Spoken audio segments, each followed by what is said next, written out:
When people are operating from three-dimensional consciousness, the surface becomes a shield and a weapon.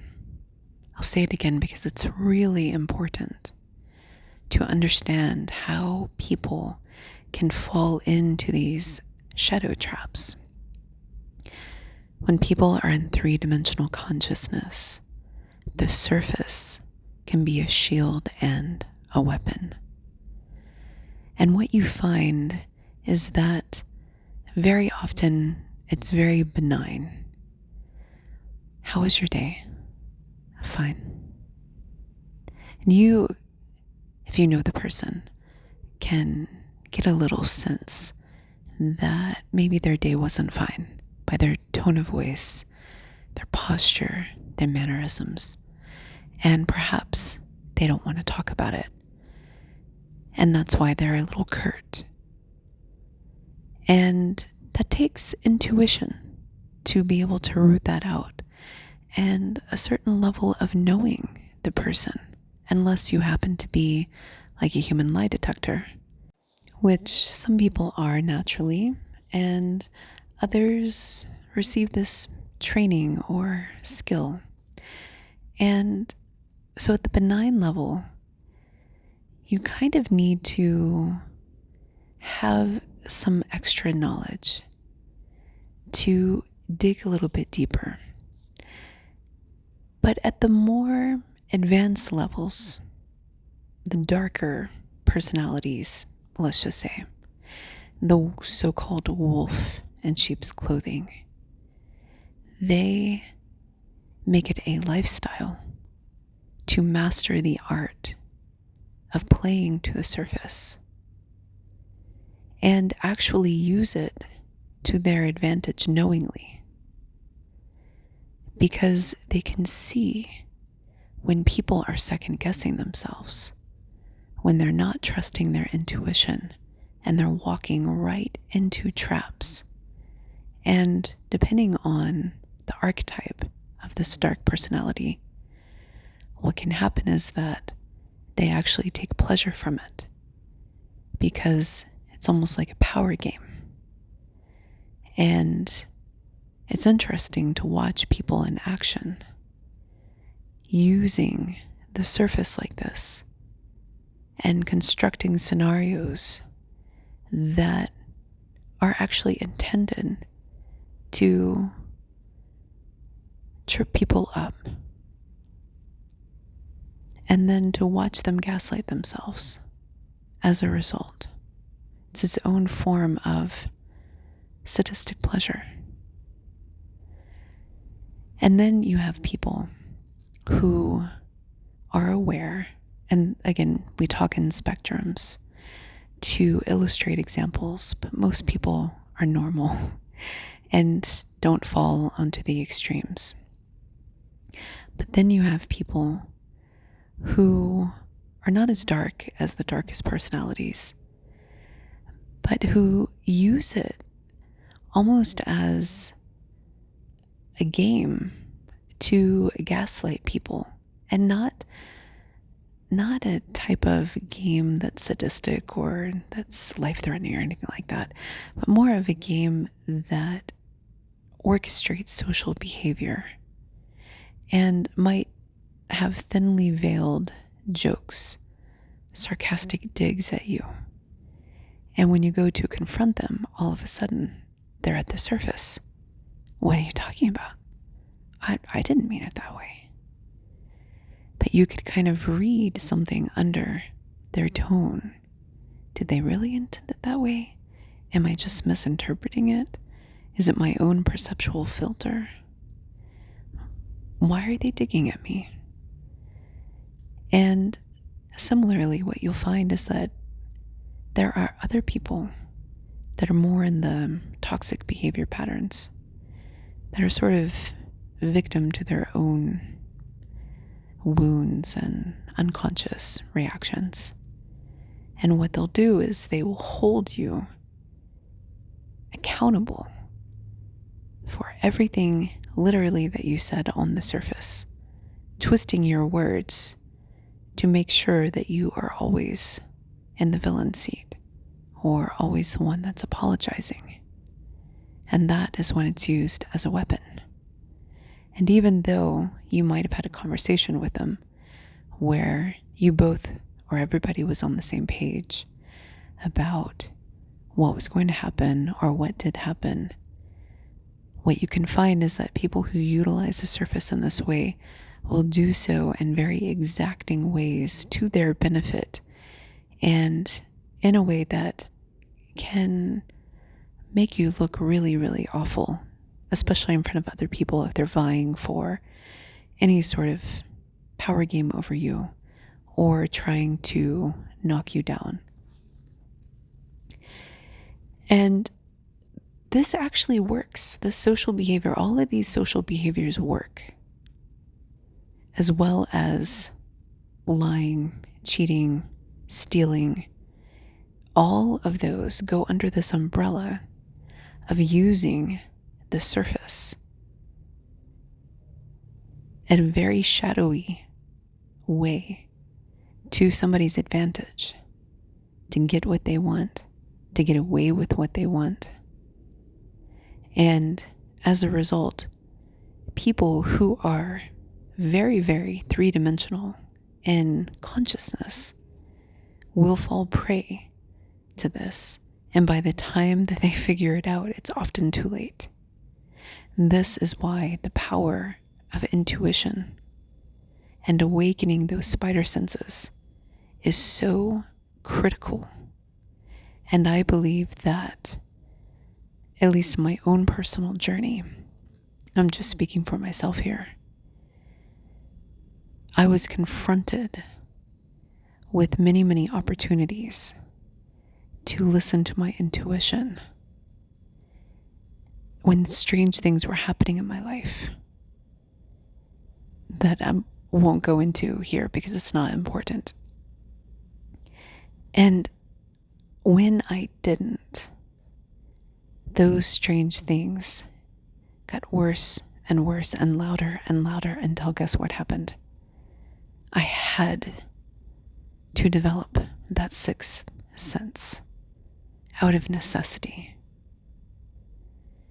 And I learned how to trust it because I backed myself into situations and into corners where I needed to maneuver and could not without the sixth sense.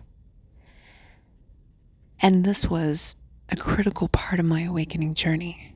It was one of the first steps because what I did before is, and this is what I see as a common mistake for a lot of people still, is I would look to other people to validate my own intuition. I'd have a strange feeling about somebody. I would talk to the closest person to me in my life about everything that I sensed and saw, and they were even more closed down than I was. I remember being at a restaurant with said close person in my life and a mutual friend. And this person that I was worried about, I apparently was the only one who was worried about it, apparently. So I just gave up and I accepted it, even though all of the red flags were triggered all of the time. And all three of us are sitting at a table and the person in question walks by just randomly. And they say hello, we have polite pleasantries, they walk off. Our mutual friend, who had never heard about the person in question, turned to me and said, "I have a bad feeling about that one." And I said, "I know," right? And that was the moment that I realized that the people who I was talking to about my intuition feelings didn't have the same opinions because they were not privy to that type of information processing, but there were other people who were. That is the power of intuition. It is a frequency, but you have to be awake to that frequency. to understand what it is trying to communicate to you. And the mistake that I see a lot of people making is that they're awake to it. And you can check out my episode of the neuroscience of intuition for a little more background if you haven't already listened. They're awake to it, but they discard it in their mind. Their body will tell them there's a red flag triggered. There's something to be worried about. That person might be lying. That person might be digging at me. That person might be a wolf in sheep's clothing. And it's the conscious mind that takes that information and says, no, I'm just being crazy. No, it's me. No. There's such a nice person on the surface, right? You see, people who are extraordinarily invested in convincing other people that everything is okay are masters of the surface because they have to be. Their very survival depends on it. So they become expert liars, sometimes even having double or secret lives. And they're so practiced that they can do it any moment of the day, under almost any condition, that they are in control. And this is why people like this often don't like any sort of consciousness modulation technologies or any altered states of mind, especially alcohol or anything that would give them a loose tongue, because they know that they have to keep a lid on something. And the most unpracticed liars, the convenient liars, the ones that are protecting themselves because they've gotten themselves in a situation that they don't know how to deal with or they're not ready to talk about yet, they slip up a lot. So it's easier to catch them. And when you're in 3D consciousness, everybody, it's like we as a species, I kid you not, sometimes I really feel like we as a species are incredibly vulnerable, because I look at our information processing, I look at the neuroscience of the interpretation of the world, the perceptual experience, and I realize just how fallible we are and how driven we are to just automatically make these assumptions. And sometimes these assumptions that everything's okay, even though there's a lot of weird stuff happening, means that it takes a lot of weird stuff happening for people to wake up that something's wrong. And by the time they do, sometimes it's already too late. Sometimes not, especially if they are awakened beyond the 3D and their spider senses are active. And they might not reveal that they're processing that level of information, but they can feel things out a little bit better than people who are just in the 3D. And it reminds me of this memory that I have, a random memory from childhood. I'm not sure how old I was, probably 7, 8, 9 at the latest. And I was watching some TV show, not cartoons, it was an adult show.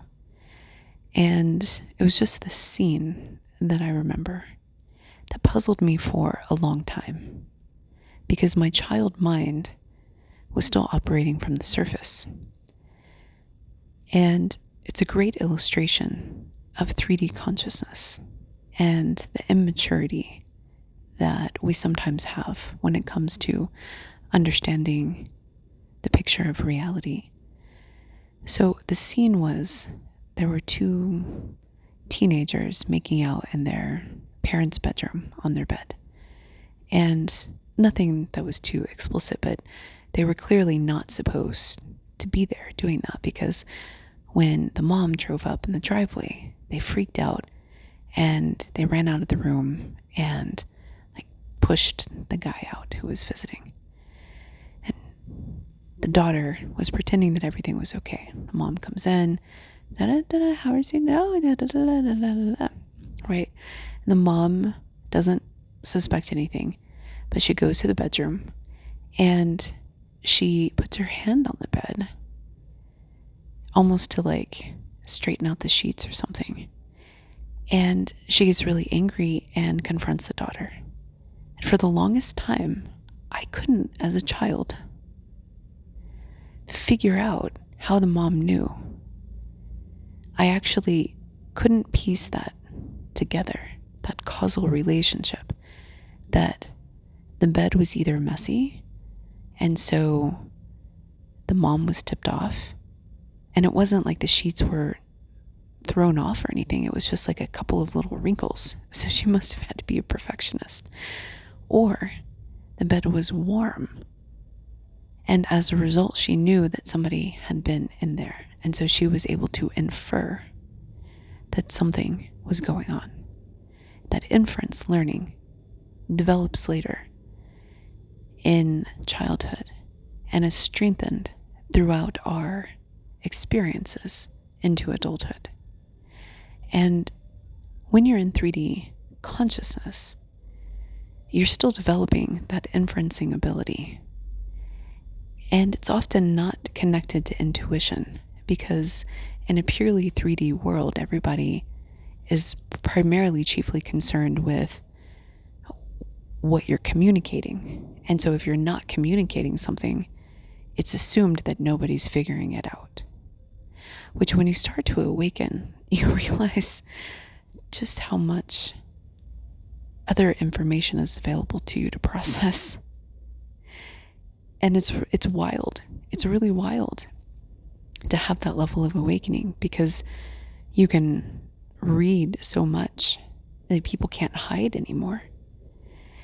And so as a result, you are less susceptible to people taking advantage of you, unless you have certain blind spots. And that's a different episode. But when we are chiefly living life on the surface, we are kind of like children. How was your day? Fun. Okay. And even though we might sense that there's something else there, we don't really dig into it that deeply. Even though the truth might be confronting us right in our faces, we don't really peer into the darkness to try to understand.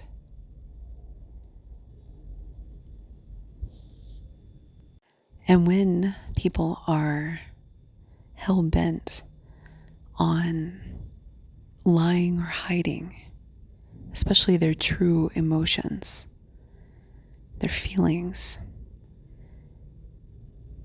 we can start to understand that their level of readiness to transition into more 5-dimensional relationships is not quite there yet.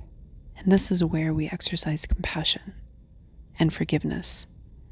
But it is also normal to have feelings of disappointment if you're working with somebody who is not ready to join you at that level. And all we can do is to keep working on ourselves and ensuring that we are breaking beyond the surface, hitting into those depths of our full experience, even when it's uncomfortable, even when perhaps society tells us that we shouldn't speak our minds, and we should always be polite, and we should always be friendly, and we should always be happy, and we should always solve things, no matter how unreasonable of a request it is. So listen, I am a reality shifting coach, and I help people break their patterns and level up. If you are feeling the call to work together, feel free to email me at sacredjourneyproductions@gmail.com.